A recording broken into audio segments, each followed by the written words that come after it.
qui est un lieu saint désormais, et Osaka qui deviendra au moins de facto capitale brièvement à la fin du XVIIe siècle, du XVIe siècle, pardon.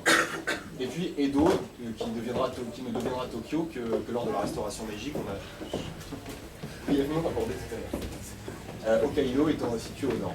Alors il faut comprendre donc, par rapport à ce que je vous expliquais que la pression démarre d'ici et que l'État japonais se constitue en gagnant du terrain vers l'ouest et vers l'est, vers le nord-est, parce que la carte n'est pas tout à fait orientée. Et pendant très longtemps, Kyushu va être un petit peu au reste du Japon, ce que l'Irlande a pu être au Royaume-Uni dans un premier temps. C'est-à-dire c'était un petit peu l'île des rebelles, l'île récalcitrante au pouvoir central. Il faudra attendre assez longtemps avant qu'elle rejoigne vraiment l'orbite du pouvoir japonais, et Hokkaido encore plus longtemps, comme on l'a dit. Et à l'époque donc de cette infanterie là qu'on voit un petit peu représentée ici, qui va être supplantée par ces cavaliers, dont on voit ici un exemple, l'État japonais commence à gagner du terrain vers le nord-est, dans cette direction.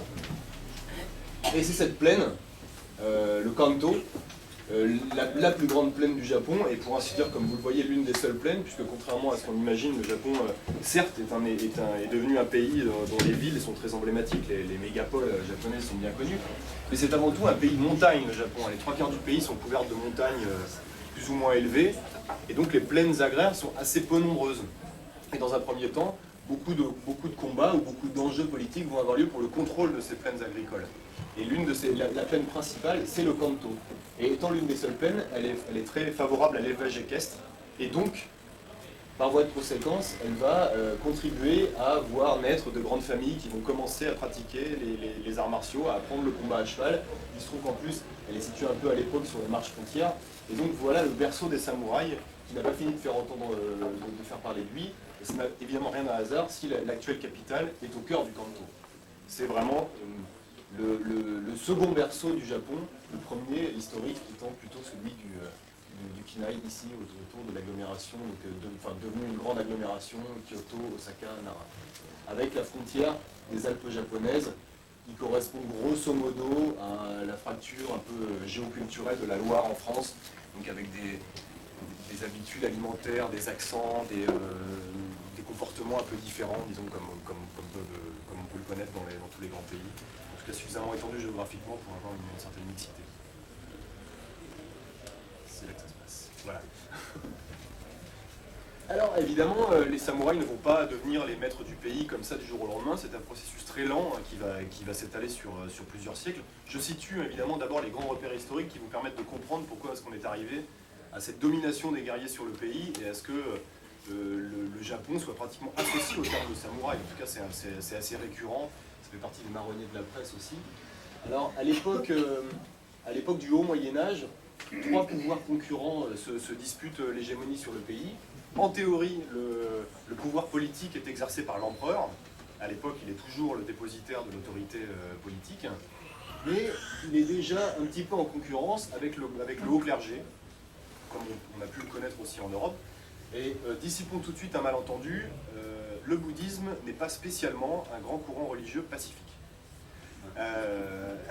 On a pu le voir. D'ailleurs, d'abord, le bouddhisme n'existe pas.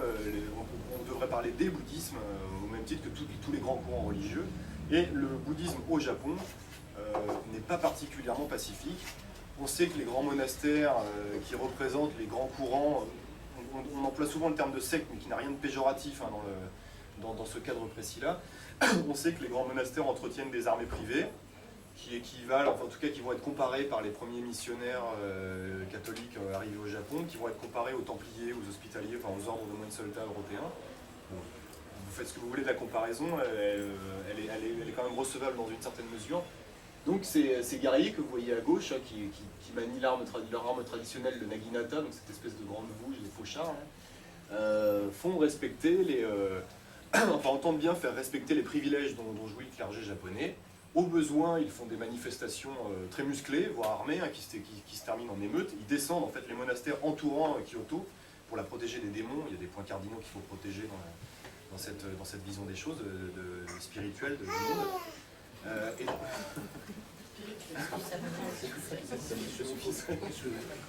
C'est manifeste. Et donc on a régulièrement des flambées de violence qui sont le fait de ces sohei, donc de ces moines soldats, aux ordres, à la solde des grands monastères, avec cet aristocrate au milieu dans la tenue traditionnelle de l'époque.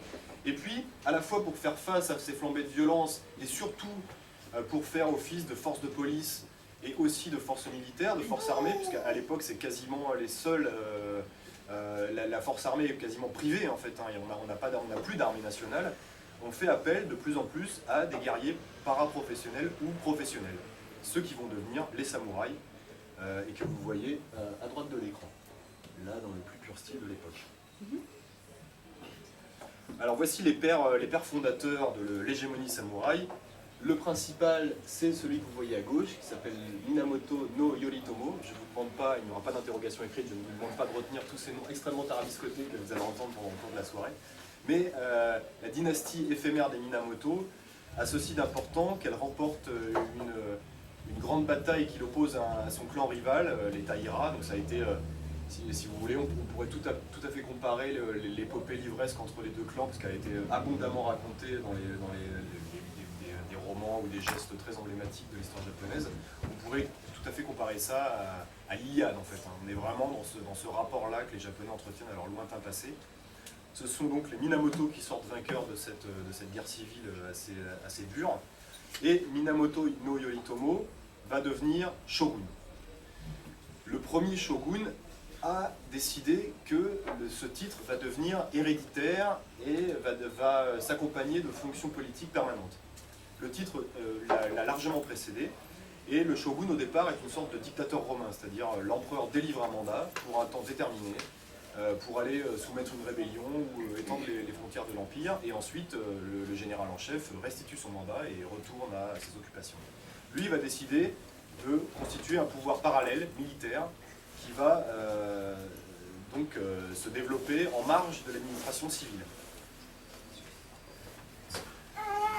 Donc dans un premier temps, on a un pouvoir, à partir de la fin du XIIe siècle et du début du XIIIe siècle, on a à la fois un pouvoir civil, qui est toujours aux mains des aristocrates de la cour, des administrateurs et de la bureaucratie civile, et puis on a aussi des connétables ou des chefs guerriers qui vont commencer à prendre de plus en plus d'influence, à avoir de plus en plus d'influence sur les affaires civiles des différentes provinces de l'Empire, et puis aussi au sommet de l'Empire, puisque eux ne répondent qu'au Seitai Shogun, donc au commandant en chef de la classe militaire, au chef suprême des samouraïs. Seitai Shogun, en fait, contracté en shogun, signifie littéralement, pour vous expliquer un petit peu l'étymologie du terme, en gros ce serait le généralissime pacificateur des barbares de l'Est. Donc on revient vraiment à cette époque où le commandant en chef doit amener les armées à étendre l'Empire dans le nord-est du pays.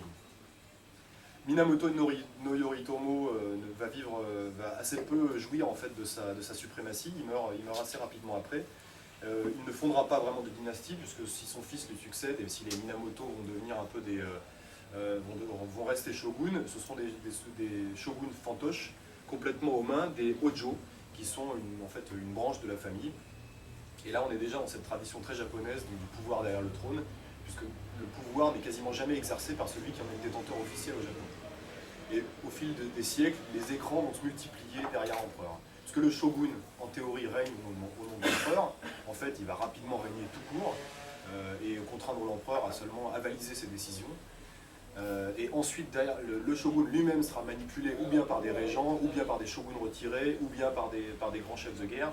Mais celui qui détient vraiment les rênes du pouvoir n'apparaît quasiment jamais au premier plan. En tout cas, il faut attendre la période dont on va parler pour voir revenir des vrais chefs qui entendent bien détenir le pouvoir et l'incarner. Le suivant, qui est à droite, Kusunoki Masashige, est moins important et il va surtout s'illustrer dans l'une des rares tentatives de l'empereur pour recouvrer un petit peu la haute main sur les affaires, qui va échouer. Et donc les shoguns restent maîtres du pays. Et après les Hojo viennent les Ashikaga, qui vont donc former la seconde dynastie de shoguns. Celle qui va rester et qui va demeurer au pouvoir jusqu'à la période que nous allons aborder. Voici quelques repères chronologiques pour comprendre un petit peu de quoi on parle. Alors attention à un abus de langage qu'on fait souvent. On parle souvent d'air, on va parler d'air Kamakura ou d'air Muromachi, Ce ne sont pas des airs. Au Japon, l'air est décidé par l'empereur. Elle est plutôt fonction de la famille impériale. on préfère parler de période hein, pour donc le grand découpage de l'histoire japonaise. La période Kamakura désigne donc l'arrivée au pouvoir de Minamoto Yoritomo, dont on a parlé, et la tentative de restauration impériale qui ne va durer que 3 ans, la restauration Kanmu. Ensuite, on passe à la dynastie des Ashikaga, qui elle dure jusque dans le cours du Sengoku Jidai. Et comme on vient de le dire, Les derniers shoguns Ashikaga vont être largement manipulés, vont être quasiment privés de tout pouvoir, et vont être largement ballottés entre les différents chefs de guerre qui vont commencer à émerger. Alors, cette période Sengoku Jidai, donc, qui est vraiment celle dont on va parler maintenant et qui est le cœur de cet exposé, elle se caractérise, pour reprendre les mots de Stephen Turnbull, qui est un historien américain fin connaisseur de la chose, elle se caractérise par deux grandes phases, une phase de fission et une phase de fusion. Alors la phase de fission, c'est la phase pendant laquelle le pouvoir central continue de s'éroder, et il s'érode tellement qu'il finit par devenir complètement théorique. Et pendant cette période, le pouvoir central s'étant complètement effondré, c'est un petit peu le règne du chacun pour soi, et donc on voit émerger différents chefs de guerre qui vont devenir ce qu'on appelle les daimyo, les grands noms, qui sont un peu l'équivalent de nos ducs ou de nos princes du Moyen-Âge, donc de grands féodaux. Encore que ce soit féodaux au sens absolument littéral, parce que finalement leur marge de manœuvre est beaucoup plus importante, elle est sans doute plutôt comparable aux grands féodaux du haut Moyen-Âge européen. Et donc ces daimyos vont découper un peu le pays, vont le reconstruire autour de principautés beaucoup plus faciles à défendre, qui sont adossées à des barrières naturelles, à des fleuves, à des montagnes, et qui vont devenir des sortes de principautés quasiment autonomes. Ça c'est donc l'âge de fission, les petits chefs de guerre sont vaincus par des chefs de guerre un peu plus puissants, qui sont eux-mêmes avalés ensuite par des principautés un peu plus puissantes, jusqu'à ce que le pays commence à prendre un nouveau visage, qui va être celui qui va durer pendant entre un demi-siècle et un siècle, la période donc dite Sengoku, où tous ces grands chefs de guerre s'affrontent. Et aucun d'eux n'arrive vraiment à imposer son pouvoir, parce qu'évidemment, si l'un d'eux commence à marcher sur la capitale, il a peur d'être pris à revers par l'un de ses concurrents. Le système est extrêmement complexe. Mais ce qui se passe, c'est que c'est vrai qu'on commence à assister à la naissance de micro-États, avec une fiscalité un peu plus moderne, avec l'établissement d'un cadastre. Le Japon commence à entrer très localement dans une forme de modernité. Alors, voici un petit peu, voici les plus grands de ces daimyos, hein, avec les états qui se sont taillés. Alors on voit que Kyushu est surtout disputé entre les clans Otomo et Shimazu, donc, qui continuent d'ailleurs, c'est des noms que vous pouvez voir apparaître encore au générique de films ou de dessins animés japonais, puisque ce sont encore des grandes familles qui continuent d'avoir, en tout cas pour un certain nombre, d'avoir une certaine influence sur le pays. Les Mori donc, qui vont conquérir tout le Chugoku dont on parlait tout à l'heure. Et puis, alors voilà, là c'est tout le centre du pays qui est en proie à des guerres permanentes entre les Takeda, les Uesugi, les Hojo, les Imagawa. Tout ça forme des clans extrêmement puissants. Chacun d'eux, en théorie, pourrait imaginer de fonder sa propre dynastie shogunale, mais évidemment, on se méfie de ses rivaux, on se méfie de ses voisins. Les temps sont extrêmement troublés, extrêmement complexes. Et malgré les mariages, malgré les alliances, on sait que les coups bas pleuvent et que c'est extrêmement difficile d'envisager de prendre le pouvoir suprême, qui va donc rester vacant pendant assez longtemps. Officiellement, il est toujours aux mains de la dynastie shogunale des Ashikaga, mais on sait très bien qu'à cette époque-là, voilà, ce pouvoir est purement formel, quoi. Il n'a plus aucun sens réel au niveau du terrain. Donc voilà ces grands personnages. Pour la petite anecdote, Otomo Sorin va se convertir au christianisme, puisque survient au milieu de cette période Sengoku un élément très important, c'est l'arrivée des Européens au Japon. Alors en 1543, on sait qu'un navire d'origine portugaise, mais enfin il ne faut surtout pas imaginer Christophe Colomb et compagnie, hein. Bon, là on est déjà dans une époque où l'expansion ibérique s'est largement développée à travers le monde. Les aventuriers, que ce qu'ils soient espagnols ou portugais, sont très présents un peu partout dans le monde, notamment en Asie. Mais ils se sont accoquinés avec des gens de mer, avec des pirates, avec des Chinois, avec des Coréens. On ne sait même pas tellement si c'est pas une jonque plutôt qu'un navire, plutôt qu'une nef européenne qui s'est échouée à Kyushu. Mais il y a deux éléments très importants. Elle s'échoue sur une île, Tanegashima, qui est au large de Kyushu au sud. Et à bord de cette jungle se trouvent des produits et des êtres, si j'ose dire, très importants.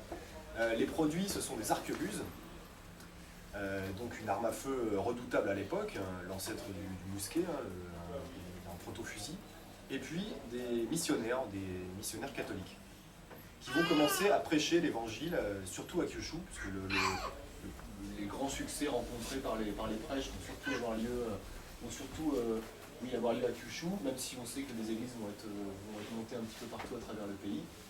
Et puis pour ce qui concerne les samouraïs, même si certains vont se convertir au christianisme, évidemment, la révélation, c'est l'arme à feu individuelle. Ce n'est pas tout à fait une découverte, puisque les samouraïs, 2 siècles auparavant, avaient eu à subir 2 tentatives d'invasion de l'Empire mongol, que j'évoque dans mon second livre. Les Mongols de Kubilai Khan, donc petit-fils de Gengis Khan, à l'époque futur maître et maître de la Chine pendant la 2e tentative, ont tenté d'envahir, de soumettre le Japon. Ça n'a pas marché aussi bien que prévu. C'est l'origine du mot, pour l'anecdote d'ailleurs, c'est l'origine du mot kamikaze, enfin kamikaze, c'est ce qu'a donné kamikaze. Le kamikaze, c'est le kamikaze, le vent des dieux. En fait, c'est le typhon qui a balayé la flotte lors de la 2e tentative d'invasion, et dont les pilotes japonais suicidaires de la 2e Guerre mondiale allaient essayer d'être l'incarnation avec l'échec qu'on connaît. Voilà pour l'origine du terme, puisque c'est les 2 seules fois dans l'histoire du Japon où le pays a bien failli être envahi, où en tout cas la menace était prise très très au sérieux. Cette époque est donc, avec l'arrivée des armes à feu et un certain nombre d'autres facteurs, l'occasion d'une véritable révolution militaire qui voit les effectifs gonfler. Évidemment, tous ces seigneurs qui sont en lutte perpétuelle ont besoin d'armées beaucoup plus nombreuses qu'autrefois, et donc enrôlent massivement. Cette fois, ils ont besoin ils ne peuvent plus se contenter de leur main-d'œuvre d'élite, de leurs cavaliers archers. Il faut qu'ils commencent à enrôler des fantassins en très grand nombre. Ces fantassins, ce sont ce qu'on appelle les ashigaru, donc les pieds légers. Pieds légers parce que dans un premier temps, ils courent derrière les cavaliers, et donc ils ont intérêt à avoir le pied léger. Alors pendant longtemps, ça va être un petit peu des mercenaires, des soudards, à la loyauté assez douteuse. Et puis à cette époque-là, on a besoin de discipliner la tactique, la stratégie évolue, s'affine, deviennent de plus en plus sophistiquées, et donc on a besoin d'une armée professionnelle qui soit vraiment rompue aux dernières techniques. Il se trouve aussi que le fait de multiplier les soldats et d'avoir une ligne de feu très importante, c'est très pratique quand on a des armes à feu. D'abord, ce sont les arcs. Le règne du cavalier archer, qui est une sorte de sniper, on va dire, c'est-à-dire qui est vraiment éduqué depuis la tendre enfance au tir à l'arc monté, qui sait extrêmement bien viser sa cible, on se rend compte qu'ils ne font plus le poids face à des volées de milliers d'archers qui tirent en même temps, à plus forte raison, face à des centaines de tireurs qui sont capables de faucher même la fine fleur de la chevalerie japonaise à l'époque. Donc l'art de la guerre évolue considérablement à l'époque. On voit à droite de l'écran un ashigaru vraiment typique, c'est-à-dire avec ce casque conique qu'on appelle le jingasa, et tout cet équipement qui en fait commence à être produit en masse. On sort du système, on sort du cadet de famille qui va avoir son équipement, qui va hériter de son équipement de grand prix. On a besoin de produire en masse des équipements beaucoup plus faciles à transporter, à produire évidemment, et à utiliser. Donc on passe à ces armures extrêmement simples. Ce qui porte autour du cou, ce sont ces rations de riz en fait. Ce sont ces rations de riz qui sont, entre chaque petite bobine, chaque petit sachet contient une ration quotidienne. Donc on part en campagne avec ce qu'il faut sur le dos, parfois une espèce de harnais en bambou qui permet d'emporter un peu plus de matériel si nécessaire. Et puis vous voyez un mousquetaire au milieu. Et les techniques de combat à la lance, on commence à développer, puisque la lance va commencer à supplanter, la lance et le sabre vont commencer à supplanter l'arc. Parce qu'on associe souvent le samouraï au sabre. Or, en fait, cette association est relativement récente. Elle date aussi de cette époque. Auparavant, le samouraï, c'est vraiment le cavalier archer. On ne vient au combat au corps à corps qu'en dernier ressort, et normalement, un vrai duel de gentilhomme ne se livre qu'à l'arc. Donc c'est vraiment le western, on est entre cow-boys, les passes d'armes sont extrêmement codifiées, ou le tournoi si vous préférez. Donc les cavaliers foncent l'un sur l'autre, décochent leurs flèches à la perpendiculaire. On essaye évidemment de viser le point faible de l'adversaire, donc plutôt on essaye de passer du bon côté. Et puis on crible suffisamment de flèches pour que l'adversaire, pour qu'il fasse marche arrière ou qu'il tombe mort. Mais pendant toute cette période-là, on n'est vraiment pas dans des affrontements massifs, mais plutôt entre duels de gentilshommes. Là, à l'époque du Sengoku, tout change. Tout change et évidemment, les cavaliers, les samouraïs, les véritables samouraïs, ne vont pas laisser leur suprématie disparaître aussi facilement. Donc eux aussi s'adaptent. Et parmi les adaptations importantes, ils troquent leur arc contre la lance. La lance qui permet d'obtenir un effet de choc dans les charges de cavalerie, parce que ce sont même encore eux qui sont montés. Les Ashigaru ne montent pas. Ils sont très largement, majoritairement des fantassins. Et voilà, alors en bas, c'est une image tirée d'un film d'Akira Kurosawa, et qui montre donc ce qu'ont pu être a priori les charges de cavalerie à l'époque. Donc on voit que le paysage a complètement changé, on n'est plus dans le héros, le champion, qu'on a vraiment isolé du reste de la mêlée pour en faire le héros de la toile. On est dans une charge massive, indistincte, où chaque samouraï, parce que c'est très important, va quand même tenter d'arriver en tête, de charger le premier, de verser le premier sang, puisque c'est un honneur insigne qui n'est pas seulement un honneur, mais qui est surtout le gage des récompenses. Parce que on parle beaucoup du code d'honneur du samouraï. Alors à l'époque, on s'aperçoit qu'il est quand même à géométrie très variable, pour être gentil. Disons que ce qui dicte vraiment la bravoure, c'est l'espérance d'obtenir une récompense à l'aune du courage montré sur le champ de bataille. Et pour attester de ce courage, on a une pratique qui est très courante, c'est de rapporter la tête de ses adversaires. Ce qui fait que sur un certain nombre d'estampes ou de toiles très anciennes, on voit des guerriers se promener avec une ou deux têtes, ou trois, ou plus, qui pendent à la ceinture. À l'époque, le système est très très bien rodé. On présente, à la fin de la bataille, on présente la tête au seigneur. Et chaque tête est étiquetée en fait, avec la valeur entre guillemets du combattant qu'on a abattu. Donc si on a affaire évidemment à un champion ou à un général, on peut espérer obtenir une très belle récompense, ou une très belle arme, ou voir des terres, qui sait, et voir son statut social être promu. Et donc voilà, on est quand même dans un code d'honneur qui, à l'époque, est extrêmement pragmatique. La loyauté est vantée comme une chose importante, mais les trahisons sont extrêmement nombreuses. Minamoto no Yoritomo l'a emporté grâce à une trahison. Ashigata Takaoji, le fondateur de la seconde dynastie shogunale, l'emporte aussi parce que finalement, alors après avoir servi l'empereur, il commence à se dire qu'il va servir son propre parti. Il fait volte-face et se décide à fonder sa propre dynastie. Et ça va continuer comme ça. Les chroniques abondent de trahisons, de traîtrises. Donc le fameux Bushido est encore une lointaine idée. Là, on a affaire à ce qu'on appelle dans un premier temps à la voie de l'arc et du cheval. Là, on en revient aux origines, donc on a évoqué. Et ensuite à la voie de l'homme d'armes, mais on n'est pas encore dans la voie du guerrier qui ne va être théorisée paradoxalement qu'avec la fin des guerres. On en parlera un peu plus tard. Alors, on revient à l'équipement du samouraï qui évolue. Alors voilà, au centre, vous avez une armure typique de l'ancien temps. Alors, quelles sont les grandes différences qui ne sont pas nécessairement aux yeux du premier coup, mais on voit que le casque, le kabuto, a un couvre-nuque qui est très évasé. Pourquoi? Parce qu'on a affaire à des archers, donc il faut pouvoir tourner la tête très rapidement. On est à cheval, on ne tire pas tout droit, on tire évidemment à la perpendiculaire, voire en arrière. Donc il faut pouvoir tourner la tête. Idem pour les épaulières, qui sont presque des boucliers qu'on peut rejeter en arrière pour dégager le bras qui manie l'arc. À l'époque du Sengoku Jidai, les armes à feu se sont multipliées, donc on construit solide. On fait de l'acier très épais, capable de résister au moins à moyenne portée aux balles des mousquets. L'armure est beaucoup plus près du corps parce qu'on commence à se battre vraiment au corps à corps. Et puis, détail très important, parce que c'est en tout cas l'un des éléments qu'on connaît le mieux de cette période et de ce qui entoure les cultures japonaises, on va passer du sabre porté en tachi au katana. Alors, quelle est la différence entre ce qu'on n'appelle pas encore le katana, mais l'uchi-katana et le tachi?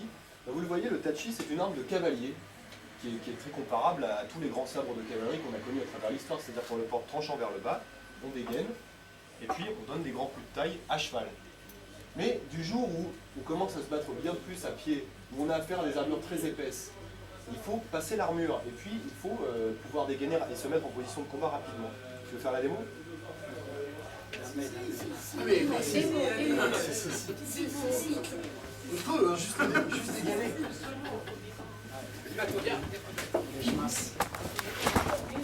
Non, je m'éloigne. on passe du tachi donc, qui est porté à l'horizontale au katana, et donc tout simplement, on retourne la lame. Donc la lame est désormais tranchant vers le haut. La lame est désormais tranchant vers le haut pour une raison toute simple, c'est que quand on dégaine, on se retrouve tout de suite en position de frapper l'adversaire. Voilà, la lame est au niveau du front. Au lieu de, imaginez quand vous dégainez comme ça, Différentes sortes de coupes, voire de barreaux. parce qu'à l'époque le duel se répand, et maintenant la question n'est plus tellement de savoir si on va donner des coups efficaces à cheval, mais de savoir si on va frapper le premier et porter un coup si possible décisif, mais au moins blesser l'adversaire, lui faire suffisamment mal pour qu'on puisse l'achever ensuite. Des duels entre samouraïs. Là, on commence à avoir des duels beaucoup plus fréquents, puisqu'en fait, on abandonne l'arc, on descend du cheval, on se bat bien davantage à pied. Alors, ça, c'est ce que vous avez vu, on distingue trois grandes catégories de lames japonaises. Ça, c'est la grande que vous avez vue, donc qui a à peu près la même longueur pour le tachi comme pour le katana. 3 pieds, en fait, on compte en pieds, 3 pieds, 2 pieds, 1 pied. Donc voici le tachi ou katana. Ce ne sont pas les mêmes armes, mais c'est la même longueur et globalement la même physionomie comme vous le voyez. Voici le wakizashi. Alors le wakizashi, c'est le